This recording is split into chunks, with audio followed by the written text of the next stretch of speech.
मनुष्य के मन में स्वप्न देखने की बड़ी क्षमता है। बहुत क्षमता है इमेजिनेशन की, बहुत कल्पना करने की क्षमता है। इतने दूर तक कल्पना की जा सकती है कि दूसरा व्यक्ति बिल्कुल साक्षात दिखाई पड़ने लगे। आखिर पागल क्या करते हैं? पागल यही करते हैं। उनकी कल्पना की क्षमता तीव्र हो जाती है, उनका विवेक शून्य हो जाता है। वे जिसको भी देखना चाहें उसे देख लेते हैं। दुनिया के बड़े साहित्यकार, दुनिया के बड़े कवि, दुनिया के बड़े चित्रकार क्या करते हैं? उनकी भी कल्पना तीव्र हो जाती है। वे लोगों को अनुभव करने लगते हैं। मैंने सुना है टॉल्स्टॉय हुआ रूस में। वह एक उपन्यास लिख रहा था, रिसरेक्शन। उसमें एक महिला पात्रा है। एक सुबह वह एक लाइब्रेरी में कुछ ग्रंथ खोजने गया। सीढ़ियों पर चढ़ता था, वह भी चल रहा था। उपन्यास में उसकी महिला जो पात्रा थी वह भी उसके साथ चल रही थी। कोई था नहीं वहाँ। उसकी कल्पना में वह स्त्री उसके साथ चल रही थी। रास्ता संकरा था, सीढ़ियाँ छोटी थीं। ऊपर से एक पुरुष नीचे उतर रहा था।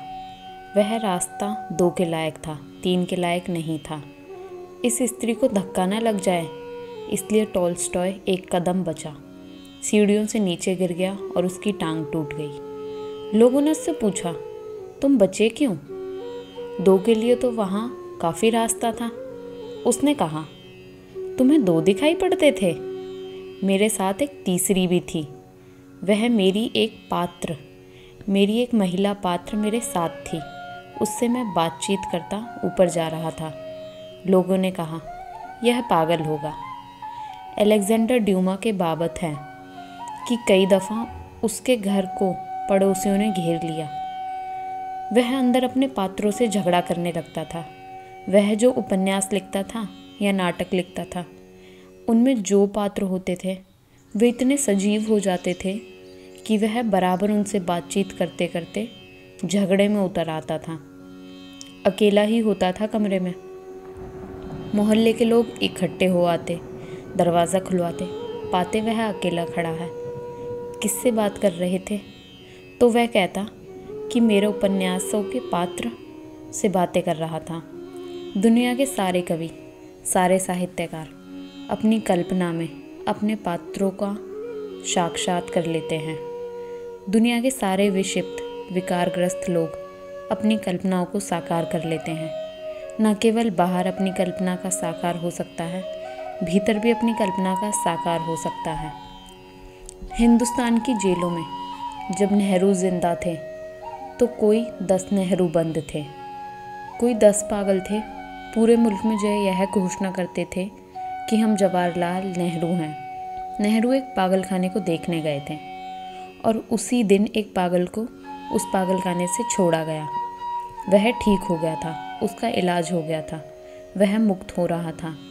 तो पागलखाने के अधिकारियों ने कहा कि नेहरू खुद अपने हाथों से उसे छुटकारा दे दे तो वह बहुत खुश होगा। उसे छुटकारा नेहरू ने दिया। जब नेहरू से उसका परिचय कराया गया तो पागलखानों के अधिकारियों ने कहा कि ये पंडित जवाहरलाल नेहरू है।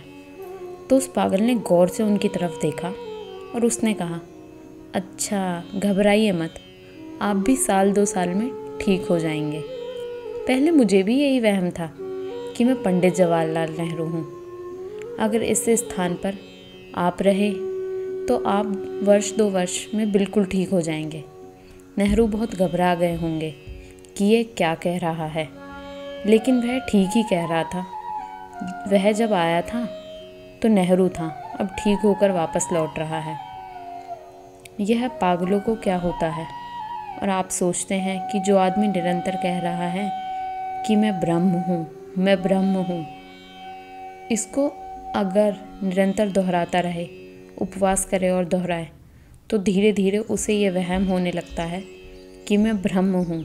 वह घोषणा करने लगता है कि मैं ब्रह्म हूँ, मैं परमात्मा हूँ। पागलों के मन की क्षमता है कि वे कोई भी चीज़ पर गहरा विश्वास कर लें। असल में विश्वास पागलपन का ही एक रूप है। फिर चाहे वह खुद पर आरोपित हो, चाहे दूसरे पर आरोपित हो। जिन लोगों को राम के, कृष्ण के, क्राइस्ट के दर्शन होते हैं, ये इमेजिनरी लोग हैं। इन्हें किसी सत्य का अनुभव नहीं हो रहा है। ये किसी बड़ी गहरी कल्पना में प्रविष्ट हो गए हैं, और कल्पना में प्रविष्ट होने के कई उपाय हैं। अगर बहुत लंबा उपवास किया जाए, बुद्धि की क्षमता क्षीण हो जाती है। इसलिए सारे साधक जो कल्पना में अनुभव करना चाहते हैं, उपवास को अनिवार्य बताएंगे।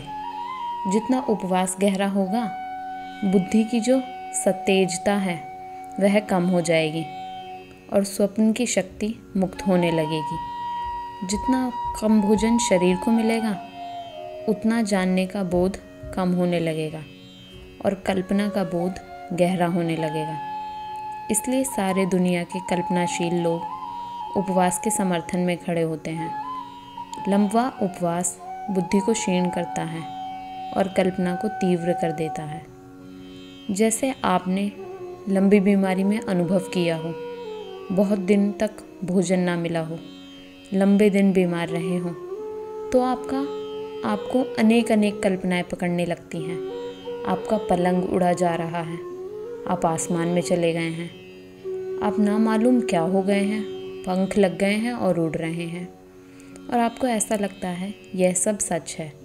जैसे जैसे बुद्धि की क्षमता क्षीण हो, वैसे वैसे कल्पना प्रगाढ़ हो जाती है। और फिर अगर इसी कल्पना को बार बार रिपीट किया जाए, दोहराया जाए, तो हिप्नोटिस पैदा हो जाती है, सम्मोहन पैदा हो जाता है। अगर एक आदमी सुबह से सांझ तक यह दोहराता रहे कि मैं बीमार हूँ, मैं बिल्कुल बीमार हूँ, मैं बिल्कुल बीमार हूँ, वह 2-4 दिन में पाएगा वह गहरे रूप से बीमार हो गया। अगर एक बीमार आदमी यह दोहराता रहे कि मैं मर जाऊँगा, फला दिन मर जाऊँगा, फला तारीख को मर जाऊँगा, निश्चित फला तारीख को, फला समय वह आदमी मर जाएगा।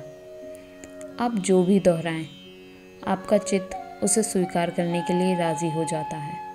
अगर आप बहुत दोहराएं तो चित्त राज़ी हो जाता है।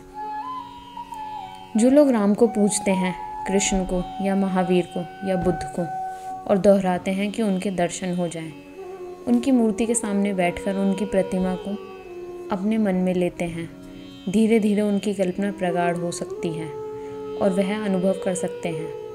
वह अनुभव बिल्कुल ही असत्य होगा, वह अनुभव उनकी ही कल्पना का होगा। वह कोई सत्य का या परमात्मा का अनुभव नहीं है, क्योंकि परमात्मा का कोई रूप नहीं है और ना परमात्मा की कोई मूर्ति है। परमात्मा कोई व्यक्ति नहीं है कि आपको उसका साक्षात हो जाए।